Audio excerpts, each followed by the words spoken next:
جانوروں کی زکوٰۃ کیسے؟ نبی کریم صلی اللہ علیہ وسلم نے فرمایا کوئی بھی ایسا شخص جس کے پاس اونٹ گائے بکری ہو وہ اس کا حق ادا نہ کرے، قیامت کے دن ایسا لایا جائے گا دنیا سے، ایسا لایا جائے گا اس کی بڑی بڑی موٹی موٹی اس کے جانوروں کو دنیا سے بھی بڑی بڑی اور دنیا سے بھی موٹی موٹی کر کے لائیں گے، پھر وہ اپنے مالک کو رون دیں گی، وہ اپنے مالک کو وہ جانور رون دیں گی اور سینگ ماریں گی۔ جب آخری جانور گزرے گا تو پہلا جانور پھر لوٹ کے آئے گا، اسی طرح عذاب ہوتا رہے گا جب تک وہ لوگوں کا فیصلہ نہیں ہو جاتا۔ صحیح بخاری کی روایت۔ جانور رکھ کے بھی اگر زکوٰۃ نہیں دیے تو اس جانور کے ذریعے سے ہی اللہ تعالیٰ قیامت کے دن اسے عذاب دیں گے۔ ٹھیک ہے، اب جانوروں کی زکوٰۃ میں شرائط کیا ہے؟ پہلی چیز 1 سال کا عرصہ گزرنا، یہ سونے کے لیے بھی ہے، پیسوں کے لیے بھی ہے، اسٹاک کاروبار کے لیے بھی ہے، جانوروں کی وہ جانور 1 سال اس کے پاس رہنا۔ ٹھیک ہے، دوسرا ان کی تعداد شرعی نصاب کو پہنچنا، تیسرا ان کی پرورش کا اکثر حصہ، اکثر انحصار پہاڑوں، جنگلوں، دیگر سبزے دار جگہوں سے چرنے پر ہونا، نہ کہ گھریلو چارے پر۔ پھر دوسرا مسئلہ یہ ہے 6 مہینے سے زیادہ نیچرل چیزوں سے وہ چرنا، تو پھر اس کے اوپر کیا ہے؟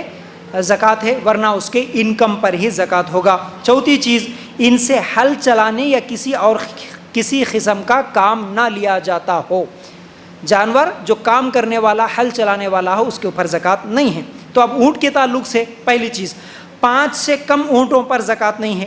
دوسرا 5 سے لے کر 24 اونٹوں تک ہر 5 اونٹوں کے بعد 1 بکری دینا ہے۔ 25 سے لے کر 35 اونٹوں تک 1 سال کی اونٹنی دینا ہے۔ 36 سے لے کر 45 اونٹوں تک 2 سال کی اونٹنی دینا ہے۔ 46 سے لے کر 60 اونٹوں تک 3 سال کی اونٹنی دینا ہے۔ 61 سے لے کر 75 اونٹوں تک 4 سال کی اونٹنی دینا ہے۔ 76 سے لے کر 90 اونٹوں تک 2 سال کی 2 برس کی 2 اونٹنیاں دینا ہے۔ اسی طرح 91 اونٹوں سے لے کر 120 اونٹوں تک 3 برس کی 3 اونٹنیاں دینا ہے۔ اسی طرح 120 سے اگر زیادہ ہے تو ہر 40 اونٹوں پر 2 برس کی اونٹنی اور ہر 50 اونٹوں پر 3 سال کی 1 اونٹنی ادا کرنا چاہیے۔ یہ صحیح بخاری کی روایت، یہ اونٹوں کا حساب ہے۔ بکریوں کا حساب کیا ہے اور گائے اور بھینسوں کا حساب کیا ہے؟ 30 سے کم گایوں پر زکوٰۃ نہیں ہے۔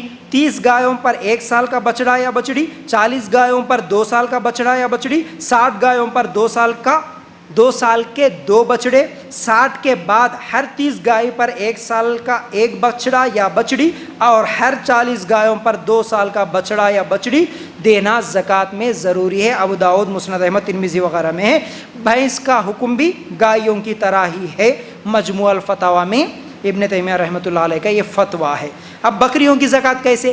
40 سے کم بکریوں میں زکوٰۃ نہیں۔ 40 سے لے کر 100 بکریوں تک 1 بکری، 120 سے لے کر 200 تک 2 بکریاں، 201 سے لے کر 300 تک 3 بکریاں، 300 سے زیادہ ہو تو ہر 100 بکری پر 1 بکری دینا ضروری ہے۔ صحیح بخاری اور مسند احمد کی یہ روایت۔